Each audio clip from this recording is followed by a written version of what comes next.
예, 엉터리 기준을 깨뜨리다, 엉터리 기준을 깨뜨리다라는 제목으로 하나님 말씀 증거하도록 하겠습니다. 크게 접근하고 좀 작게 말씀을 나눴으면 좋겠습니다. 능력이란 게 뭡니까? 능력은 자기 힘만 아닙니다. 자기 힘 플러스 도움을 받을 수 있는 힘, 그걸 합친 거죠. 어떤 아이가 아버지한테 이렇게 요청사항이 있었다는 거예요. 뭐 무거운 짐을 들라고, 한번 옮겨보라고. 시험적인 거죠. 여러 가지 시도를 했는데 잘 안 되고, 뭐 여러 가지 도구를 썼는데도 뭐 온전하게 잘 안 됐습니다. 아버지가 최선을 다했냐? 그랬더니 최선을 다했다고. 그때 아버지가 가르치고 싶은 게 있었죠. 최선 다한 게 아니라고. 왜 아버지에게 도움을 요청하지 않았니? 그러니까 그 아이의 최선은 뭐죠? 아버지의 도움을 요청하는 거예요. 바로 옆에 있는데. 그래서 능력이라는 것은 자기 힘 플러스 도움을 받을 수 있는 또 다른 힘, 그런 거라는 거예요. 저도 이제 자녀가 딸들이 있는데 어렸을 때 그랬던 것 같아요. 모르게 시키면은 저는 항상 자신만만했거든요. 뭐 아무나 얘기를 해, 다 들어줄게. 그래서 진짜 요청을 하면 제가 거의 다 이렇게 해결을 해줬거든요. 그랬더니 그 막내는 저한테 그러더라고요. 이게 그거 아빠가 한 거 아니잖아. 누구한테 도움 요청한 거잖아.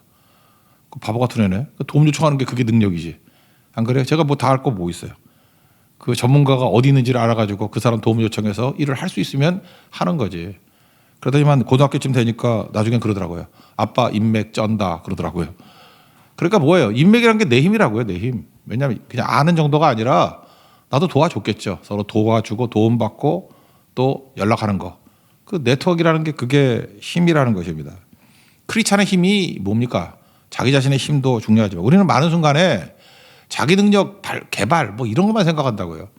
우리에게 진짜 인맥 쩐 거 중에 하나가 뭐예요? 성령이 계신다는 거예요. 성령의 이름이 보혜자잖아요. 파라클레토스, 옆에서 도와주신다. 뭐 변호사라 그런 뜻도 있지만 제일 좋은 게 헬퍼예요. 헬퍼, 도와주시는 분. 그러니까 최고의 인맥, 신맥이죠. 신맥. 하나님이 옆에서 도와주시는데 뭘 못할 게 있어요. 로마서 8장 26절 보니까 이와 같이 성령도 우리의 연약함을 도우시나니, 거기서는 기도하는 것을 도운다 그러잖아요. 마땅히 구할 바를 알지도 못하는데 도와준다. 기도만 돕겠습니까? 우리 연약한 모든 분을 다 도와주시는 분이 성령이시라고요. 그래서 성령 의지하면 약하지 않습니다. 부족하지 않습니다. 언제나 강건해질 수 있다라는 거예요. 그래서 여러분들 자기 능력만이 아니라 성령의 능력, 그 다음에 또 주변의 동역자들의 능력, 그게 바로 나의 능력이라는 것입니다. 그래서 신앙이 뭐예요? 관계라니까요. 디카이오순의 righteousness라는 단어가 관계를 넓혀가다, 관계를 좋게 하다. 그래서 돈과 시간을 관계에 써야 됩니다. 왜요? 그게 능력이니까. 그게 성경적인 접근이라는 것입니다. 그 성령이 우리의 능력이 되어 주시는데, 우리를 돕는 분이신데 어떻게 돕느냐? 우리 속에 오셔가지고 내주하신다 그러죠. 딴 사람들은 바깥에서 돕지만 성령은 내 안에서 도울 수 있어요. 내주하셔서 성령이 열매를 맺게 만드신다는 것입니다. 갈라디아 5장 23, 22절, 23절 나오잖아요. 9가지 열매. 열매를 맺게 만든다. 열매를 맺는다라는 게 좀 추상적입니까? 열매를 맺게 만들어서 예수님 닮게 만든다는 거예요. 예수 닮기 원하네. 그런데 어떻게 닮을 거예요? 성령께서 열매를 맺게 만드셔서 그 열매가 예수님의 열매거든. 그래서 예수님과 닮게 만든다. 그러니까 이건 성령 없이는 불가능한 일이다. 그런 거예요. 이걸 명확히 알았던 신학자가 있거든요. 영국에서 신학을 하면 좀 드라이 하잖아요. 그런데 가장 예수님의 인격을 닮은 신학자 그러면 뭐 소천하신 분이죠. 존 스토트를 얘기합니다. 존 스토트 박사. 근데 인터넷 치다가 우연히 발견했는데 존 스토트의 아침 기도문이 있더라고. 그 인터넷에 한번 찾아봐요. 그럼 기도 내용들을 그냥 읽어드리면 핵심이 거예요. 하늘에 계신 아버지, 두 가지 얘기했어요. 첫 번째는 오늘 제가 당신의 임재 가운데 살고 당신을 점점 더 기뻐하기를 원합니다. 이게 기도예요. 임재 기쁨. 그러니까 주님의 임재가 있으면 기쁘겠죠. 첫 번째 기도. 두 번째, 그래서 주님 제가 나의 십자가를 지고 예수님 따르기를 원합니다. 십자가 진다. 이게 복음의 핵심이라고 그랬죠. 십자가를 진다. 우리 목표가 뭔지 알겠죠? 어디로 가는 거예요? 복음의 본질을 향해 가는 거라고. 십자가, 희생, 죽음, 십자가. 그 안에 뛰어들어가면 거기에 하나님의 놀라운 능력이 막 나타나기 시작한다니까. 이걸 기도했어요. 그래서 이 모든 것들을 가능하게 힘이 뭐냐? 그 다음에 성령의 9가지 열매를 얘기하고 있어요. 오늘 예수님께서 저를 채워서 예수님의 열매인 사랑, 희락, 화평, 오래 참음, 자비, 양성, 충성, 온유, 절제의 열매가 내 삶에 맺혀지기를 원합니다. 정확하죠. 예수님 닮아지기를 원합니다. 이거라고요. 그래서 첫 번째 임재와 기쁨, 두 번째는 복음의 핵심인 십자가, 희생과 죽음과 십자가를 해서 돌진하게 해 주십시오. 그리고 성령께서 성령의 9가지 열매를 맺는 것, 그게 바로 예수님 닮아가는 거죠. 내 삶이 작은 예수가 되게 해 주옵소서. 그런 기도라고요. 저는 이 기도가 너무 좋아요. 그래서 아침마다 한 번씩 읽고 그러는데 영어 원문으로 된 것도 한번 읽어보세요. 그러면 참 좋을 것 같아요. 이게 굉장히 힘이 되는 내용이라고 생각을 합니다. 그래서 크리스찬의 성장이라는 것은 뭐냐? 열매 맺는 것인데 열매 맺는 것을 통해서 예수님을 닮아가게 만든다, 그런 뜻이에요. 이게 지금 내가 서로를 긴 얘기를 했던 이유가 뭐냐면 갈라디아 교회의 배경이 있잖아요. 갈라디아는 소아시아에 있죠. 지금 터키 중앙부에 있습니다. 높은 산지예요. 사도 바울이 2차 전도 여행을 할 때 전도했던 곳입니다. 루스드라, 이고니온, 더베, 그러면 알겠죠? 예, 어떤 데인지. 예, 루스드라, 특별히 이고니온 두 군데서 사역을 사도행전에서 자세히 설명하라고 있죠. 이방인들이 예수를 믿고 돌아왔습니다. 얼마나 기쁩니까? 근데 이방인들이 예수를 믿었다는 소식을 듣고 유대인들은 또 열심이라 그러면 이 사람도 또 이상하잖아요. 또 쫓아갔어. 거기 가서. 갔더니 이 사람들이 복음을 받아들인 거예요. 믿음으로 말미암아 구원을 받는다. 오직 믿음으로 말미암아 구원을 받는다. 이게 지금 마음에 탐탁치 않은 거예요. 할례도 받아야 되고 율법도 지켜야 돼. 그랬다라는 거예요. 그래서 갈라디아 1장의 앞부분에 보면 막 나오잖아요. 그런 것들이 유대인들이 들어와서 너희들 넘어뜨리려고 그런 거다. 그런 건 다른 복음이다. 뭐 다른 복음은 없나니 뭐 어떤 놈들이 와가지고 교만하가요 그리스도의 복음을 변하게 한다. 1장 6절에 나오니까 7절에 뭐 우리나 혹은 하늘로부터 온 천사라도 우리가 너에게 전한 바 그 복음, 은혜의 복음, 은혜로 구원받는다는 복음 외에 다른 복음을 전하면 저주를 받을지어다. 막 사도 바울이 열받아서 그러더라고요. 그러니까 왜 그런 일이 벌어지냐? 유대인들의 주장이 뭐냐 하면은 율법 아니면은 방종하게 된다는 거예요. 여러분, 이게 유대인들이 여기만 있는 게 아니고요. 교회 안에서도 지금 그래요. 우리가 은혜로 구원받는다 그러면 꼭 극단을 얘기를 해. 은혜로 구원받아? 그러면 나는 뭐 개판 쳐도 되겠네. 죄 짓고 개판 치고 회개하고 죄 짓고 개판 치고 회개하고 계속 그러면 방종에 빠져. 그런 얘기 안 해요? 지금도 뭐 신랄하게 좀 배웠다 그러는 기독교인 중에서 이렇게 글 쓰는 사람도 되게 많아. 그래서 그 은혜 교리가 교회를 망쳤다. 딱 유대인이에요. 그죠? 딱 유대인이라고. 그렇게 나간다고. 그러면서 율법으로 돌아가야 돼. 율법이란 말은 또 싫어하지. 그죠? 우리가 삶이 있어야 돼. 프락시스가 있어야 돼. 뭐 그런다고요. 그리고 절대 용서하면 안 되고 풍부하면 안 되고 선을 명확히 해야 된다고. 만약 그렇게 한다 그러면 자기도 구원 못 받을걸? 우리 다 죄인인데 그렇게 명확히 해서 건질바 될 사람이 누가 있겠습니까? 다 위선으로 속이고 있어서 그런 거지. 인간은 의인 없나니 하나도 없어요. 다 죄인이에요. 그러니까 이렇게 말하는 사람들이 유대인이라는 것입니다. 또 유대인 같은 시각을 갖고 접근한다라는 거예요. 사도 바울이 지금 갈라디아 1장에서 일단 욕부터 하고 다른 복음 전하는 자들 저주를 받을지다. 이 죽일 놈들아. 그리고 쭉 설명을 하면서 5장에 와서 내용이 뭐냐. 율법 없으면 방종한다. 근데 방종 안 해. 이유가 뭐냐. 성령 때문에 그렇다니까요. 내 안에 성령께서 내주해 주셔서 성령께서 이끌어 가시기 때문에 절대 방종할 리가 없어. 그런 거죠. 니네들이 그런 소리 하는 이유가 뭐냐 하면 성령을 배제하고 탁상 공론하기 때문에 그런 거야. 그러니까 성령께서 내주하시면 성령이 나를 이끌어 간다는 거죠. 이게 똑같은 거예요. 아침에 얘기했던 거 마찬가지로 메슬로우로 사는 방식과 사명으로 사는 거, 이게 병립할 수 있어요? 내 욕구를 채우겠다 막 이러니까 사명 다 내팽개치게 되는 거고, 그러면 욕구 채우는 거 하지 말고 사명으로 산다. 너희는 먼저 그의 나라와 그의 의를 구하라. 이러고 살면은 이게 병립할 수 있어요? 못하죠. 그럼 나머지는 더 하시리라. 이 또라이 같은 놈들아, 니네들이 이게 가능하다고 생각하냐? 불가능한 얘기야. 사명 붙들고 말씀 붙들고 나가면 하나님이 일하셔서 더 하시는 인생, 이거와 메슬로 같이 욕구 충족하는, 욕구 단계 채워나가는 쪽으로 나가는 건 동시에 이룰 수가 없어. 하나를 하면 하나는 버리고 그러는 거 아니냐. 지금 딱 그 얘기를 하는 게 5장 16절부터 18절까지예요. 여러분 머리가 좋기 때문에 쭉 읽으면 된다고 생각합니다. 읽어봅시다. 이게 제로섬 게임이 아니라는 거예요. 이거는 병립할 수 없다는 거예요. 제로섬 게임이라는 거예요. 16절부터 18절까지 읽겠습니다. 시작. 내가 이르노니 너희는 성령을 따라 행하라. 그리하면 육체의 욕심을 이루지 아니하리라. 육체의 소욕은 성령을 거스리고 성령은 육체를 거스리나니 이 둘이 서로 대적함으로 너희가 원하는 것을 하지 못하게 하려 함이니라. 너희가 만약 성령이 인도하시는 바가 되면 율법 아래 있지 아니하리라. 이건 철저히 제로섬 게임이라는 거예요. 이거 아니면 저걸 하는 거예요. 뭐 양쪽이 병립할 수 있는 게 절대로 아니다. 진공이 있을 수 없다라는 거죠. 그래서 성령의 인도하심을 받으면 율법 아래에 있지 아니한다. 방종을 이긴다. 그런 거예요. 그러면서 성령의 9가지 열매 중에 이제 쭉 설명을 하면 어떻게 방종을 이기는지가 다 나오는데 9가지를 어떻게 다 설명을 하겠어요. 그중에 샘플 하나만 봅시다. 사랑. 성령께서 주시는 사랑이라는 열매를 보면은 방종을 이기는 가장 강력한 무기라는 것입니다. 사랑 해보셨어요? 사랑하면 자아가 사라져요. 내가 사라져. 이렇게 타고난 이기적인 사람들 있잖아요. 이렇게 청년 때 어쩜 저렇게 이기적일까? 예술 믿어도 저렇게 이기적일 수 있고 그냥 자기밖에 몰라. 그러니까 자기한테 쓸 때는 막 후하게 쓰고 남한테 쓸 때는 아주 임색하고 그리고 뭐 누구 나눠줄지도 모르고 그냥 어떻게 그렇게 살았어. 근데 그 사람이 사랑을 해요. 그랬더니 나 그 형제가 그 자매한테 그렇게 비싼 거 사줄 줄 몰랐어. 저거 이기심이 사라졌네. 왜 저러죠? 사랑하니까. 사랑은 나를 잊어버려요. 이기심을 띄워놓는 건 사랑이에요. 그래서 이기심 없애자 슬로건 아니에요. 사랑하면 다 뛰어넘게 돼 있어요. 내가 죽는 거라고. 그래서 최고의 장애가 뭐냐 하면 여기 사랑, 희락, 화평 쭉 나오잖아요. 이게 다 나를 죽이는 거예요. 나를. 갈라디아 2장 20절에서 요약했죠.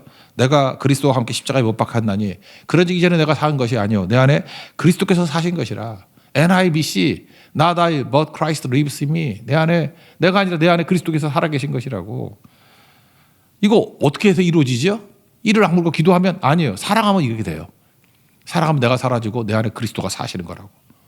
또 뒤집어 얘기하면 내 안에 그리스도가 사시기 때문에 사랑하게 되는 거죠. 그럼 내가 사라지면 제일 좋은 게 뭐냐면 지긋지긋한 원수가 뭐냐면요. 내 기준으로 살아가는 거예요. 내 기준으로. 자기 중심적인 사람은 그냥 그렇게 살다 죽으면 문제가 아니고 주변에 피해를 끼친다니까요.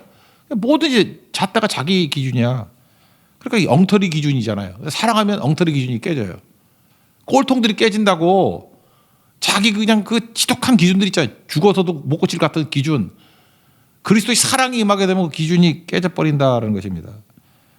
내 기준은 죽이는 거예요. 예를 들어서 어떤 사람을 쳐다봐요. 관계가 중요하다고 그랬죠. 돈과 시간을 관계에 쓰라 그러는데 이렇게 이기적인 사람, 사랑이 없는 사람들은 자기 기준으로 살아가잖아요. 그러니까 누구를 만나면 그 사람의 있는 그대로의 모습을 억셉트해야 되잖아요. 그 사람 있는 그대로의 모습. 그게 안 돼. 색안경을 끼고 있어요. 어떤 색안경? 내 기준이나 색안경. 그래서 내가 보고 싶은 것만 봐요. 바리새인들이 그랬죠. 그래서 예수님이 니네가 맹인이라고. 본다고 하니까 맹인이다. 그런 나오잖아요. 누굴 봐도 실체를 못 봐요. 있는 그대로. 내 모습 이대로 주봐도 없어. 주님은 우리 있는 그대로 받아들이는데 교회조차도 보고 싶은 걸 봐요. 그래서 어떻게 보냐면 나의 필요라는 색안경을 가지고 봐요. 필요하냐 안 하냐. 내 욕심을 가지고 봐요. 내게 이익이 되나 손해가 되나. 선결을 가지고 봐요. 내가 왕년에 저런 놈들을 봤더니 뭐 어떤 사람들은 그 부류들은 다 저래. 뭐 이렇게 판단을 해요. 상처에 틀려봐. 예를 들어서 혈액형 A형한테 차였어. 그랬더니 어떤 남자가 A형이래. 그러면 서로 A형 그놈들 막 혈액형 몇 개 되지도 않아요. 근데 A형을 막 그렇게 공격하면 어떡해. 저는 O형이에요. 걱정하지 마세요. 막 그죠? 그게 뭐야? 상처에 틀러 바라보는 거라고. 그러니까 그거는 뭐예요? 실체를 볼 수 있는 눈이 없는 거예요. 왜? 자기 기준 가지고 살아가니까. 만들어낸 허상을 가지고 사는 겁니다. 그러니까 세상을 제대로 못 봐요. 그래서 우리는 이해를 못 하죠. 야, 어떻게 저런 식으로 세상을 쳐다보나? 어떻게 저런 식으로 사람을 바라보나? 그 속에 뭐가 있는지 알아요? 죽지 않은 자아가 있어서 그래요. 그러니까 만들어낸 허상을 만들어내는 거야. 계속. 만 이런 사람이 깨지지 않고 내 삶을 깨트립니다. 그런데 깨지지 않고 뭐 중직을 맡았다 그러면은 가끔마다 이렇게 우리가 느낄 땐 또라이라고 느껴. 아니 어떻게 이상한 걸 저렇게 해석을 하지? 근데 그건 충분히 이해하셔야 돼요. 왜? 자아가 안 깨졌기 때문에 자기 색안경 갖고 쳐다보니까 일반 사람들이 생각하는, 일반 크리스찬들이 생각하는 거가 전혀 엉뚱한 얘기를 해. 근데 이런 사람은 또 열심도 있고 고집도 있고 또 수단이 좁은 건지 어떻게 뭐 높은 지위에 올라갈 수도 있어요. 그러면 참 힘들어지는 거예요, 이거. 그죠? 그러니까 아무나 중직 세우는 거 아니에요. 자아가 깨진 사람이 돼야 돼. 내 안에 내가 죽고 예수님이 살아계신 그런 분이 되지 않으면 이게 안 되는 거죠.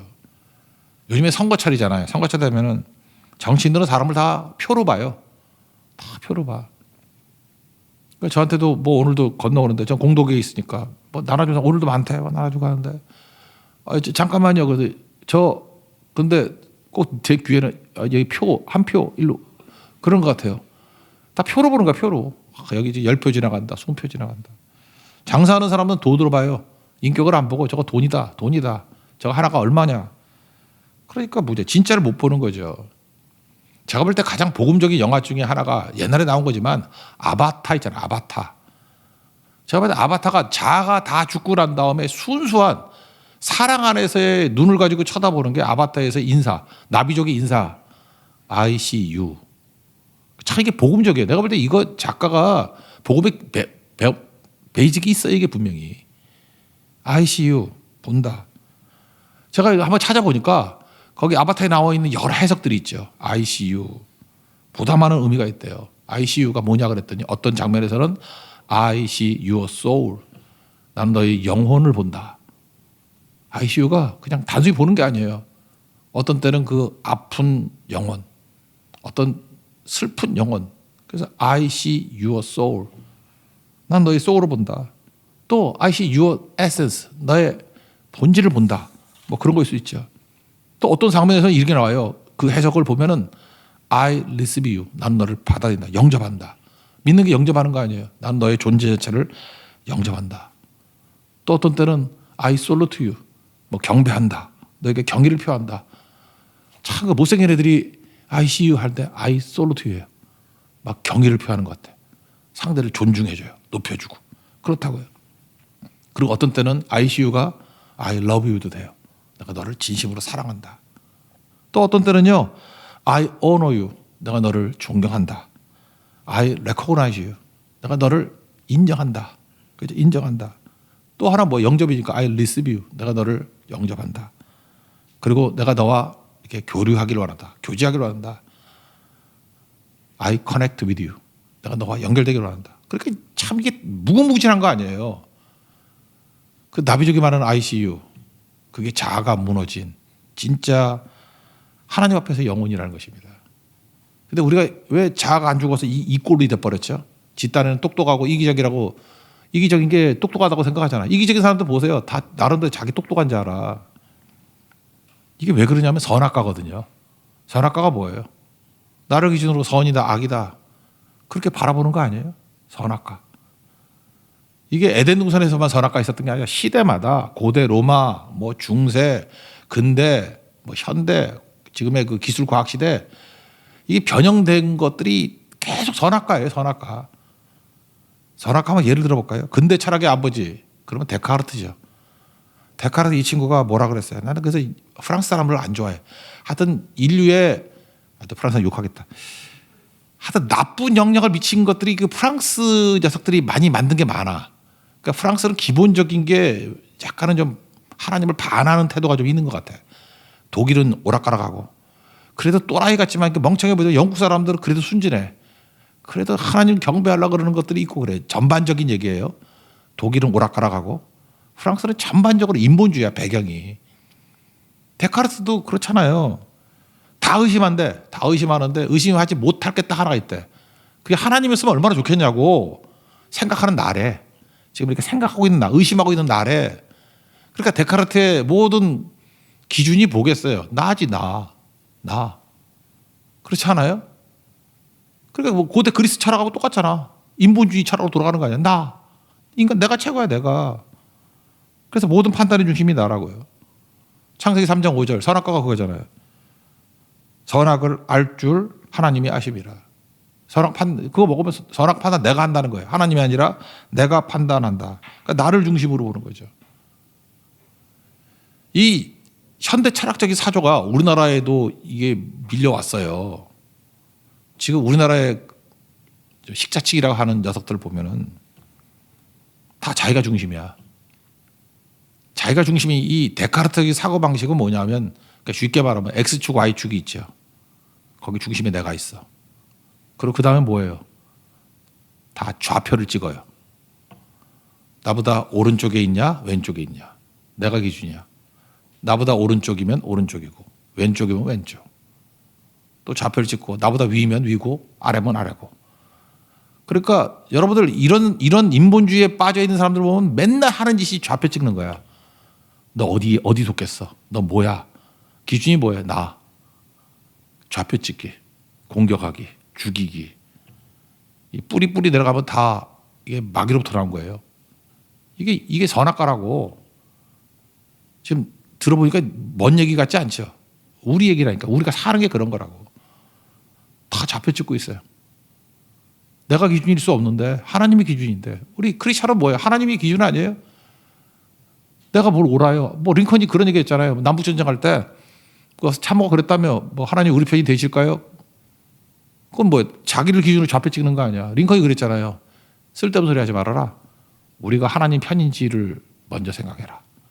하나님이 기준이고 내가 그 안에 가야 되는 거죠. 우리는 전부 다 내가 좌표를 찍고 있다라는 것입니다. 그러니까 문제가 되는 거죠. 그러니까 이렇게 되면 어떻게 돼요? 이 좌표 찍는 자들이 나타나면 뭐든지 다 관계가 다 깨져버려. 다 우리 편 아니고 네 편 이거 나누고 계속 나누고 관계 깨트리고 뛰쳐나가고 싸우고 갈등. 뒤에서 웃고 있는 자가 있어요. 시꺼먼 데서 후투트 입고. 마귀예요, 마귀. 이거 시대마다 계속 있습니다. 근데 이거를 깰 수 있는 게 바로 뭐냐?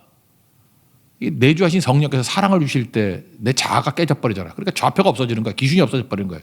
하나님이 기준인 거예요. 나는 죽고 예수로 사는 거예요. 지금 이거를 이해 못하니까 갈라디아에 있는 유대인들이 율법 지켜야 된다 그러잖아요. 아니면 방종에 빠진다고. 우리도 그런 거 있죠. 좌표 제대로 찍어가지고 PR을 나눠야지 제대로 돼 이렇게 얘기하는 사람 되게 많다고. 아니에요. 그 네 기준이잖아. 하나님 기준에서 형제 자매고 살리고 죽고 그런 거지. 건져내야 되는 거지. 누가 그렇게 살라 그랬어. 그게 갈라디아의 접근이라고요. 최근에 우리 교회 어떤 집사님 아드님이 뇌과학을 한다 그래가지고 뭐 얘기를 나누다가 제가 인사이트를 얻었는데 DMN이라는 얘기를 하더라고요. 여러분들 들어보신 적 있을 것 같아요. 디폴트 모드 네트워크. 이게 뭐냐면 디폴트 모드 네트워크. 뭐 궁금하신 분만 나중에 뭐 인터넷 같은 데 찾아보세요. 이게 멍 때릴 때 나타나는 현상이에요. 멍 때릴 때 아무 생각도 안 하면. 그러니까 여러분 그런 거 있죠. 쉰다고 쉬는데 계속 피곤해. 멍 때리고 있는데 계속해서 회로가 움직여. 내가 그런 거 봤어요. 어떤 우리 교회에서도 사역을 열심히 하시는 분인데 뭐 되게 중요한 우리 사역 끝나고 난 다음에 새벽 기도를 안 나왔어. 그랬더니 회로가 멈추지 않아서 잠을 못 잤대. 그런 거 있잖아요. 막 긴장이 풀리지 않아가지고. 그게 DMN, Default Mode Network. 그게 활성화돼서 그래요. 그러니까 무슨 어렵게 생각하지 말고 멍 때린데도 불구하고 에너지 소모가 계속되는 거예요. 근데 이 DMN이 뭐냐면은 멍 때리고 있을 때 쉬어야 되는데 계속해서 활성화 에너지가 생기는 거예요. 근데 그게 왜 생기냐? 나에게 집중하기 때문에 그렇대요. 그래서 여러분들 이런 건 뭐로 나타나냐 하면 쉬어야겠다. 다 내려놨는데 잠이 안 와. 왜냐하면 온갖 근심, 걱정, 불안이 막 밀어닥치는 거야. 그게 뭐냐면 자아거든요. 자아가 강한 사람이 그래요. 자아가 안 죽는 거야. 온갖 잡생각이 다 생기는 거야. 염려, 근심, 걱정. DMN. 그러니까 쉬어도 쉬는 게 아니에요. 10시간 잤다 그러는데 30분도 못 잔 것 같이 보여. 그래서 이거 불면증한테 이거 갖고 많이 얘기를 하고 그럴 때가 있더라고요. 근데 이 DMN이 가장 비활성화되는 존재가 누구냐? 어린이래요, 어린이. 애들은 그냥 뉘어놓으면 자잖아. 나쁜 애들 말고, 막 우는 애 말고.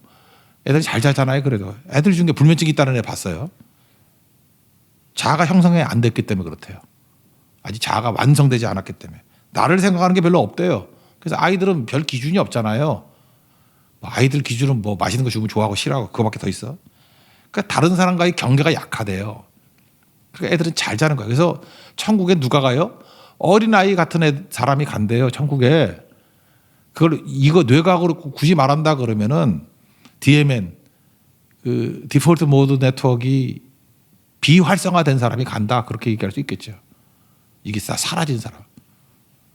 그러면 이거 약한 사람이 누구냐? 세 가지로 얘기하다. 첫째, 어린아이. 근데 우리는 어린아이가 될 수가 없잖아. 두 번째, 명상 전문가. 밥 먹고 이것만 하니까 또 이게 없어지는가 봐. 그죠? 그렇다고 여러분이 명상할 건 아니잖아. 뭐 이렇게 이러고 뜬다 그럴 거예요? 우리 그거 안 할 거 아니에요. 그죠? 세 번째는 사랑할 때래요. 사랑할 때 DMN 이게 비활성화돼 버린대. 망상이 사라지고 싹 없어진대요. 그래서 여러분 좀 사랑을 해야 돼. 그래서 엄마들이 이게 별로 없어요. 애 키우느라고 모든 애정을 애한테 다 쏟잖아요. 그러니까 나를 잊어버려. 근데 애 대충 키우는 사람은 또 내 걱정도 해.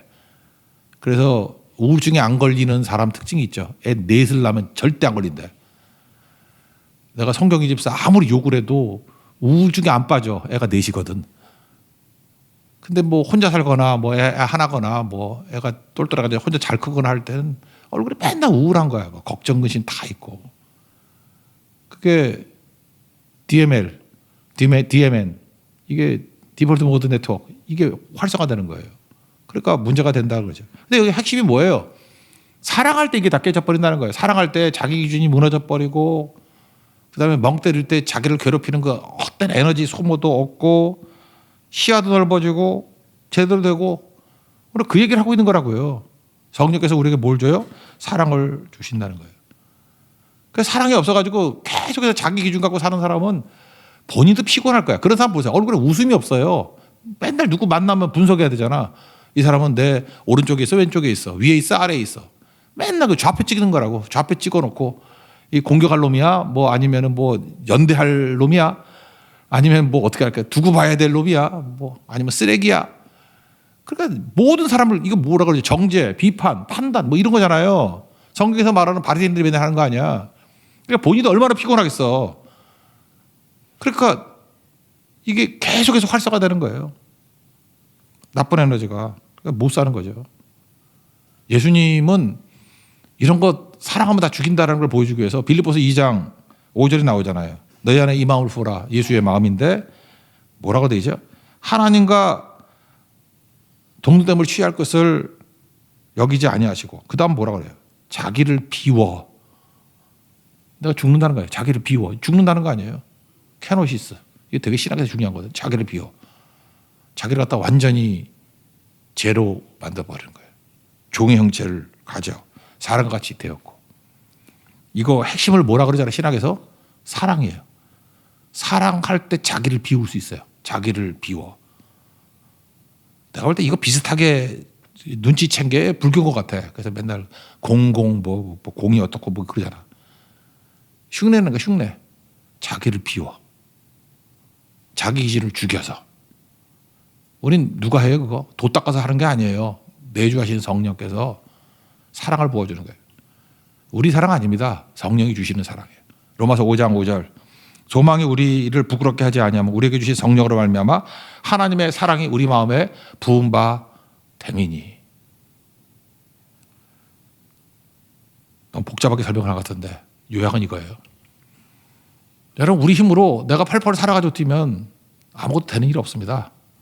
나도 죽고 내 관계도 망치고 내가 독을 뿌리는 사람이 돼요.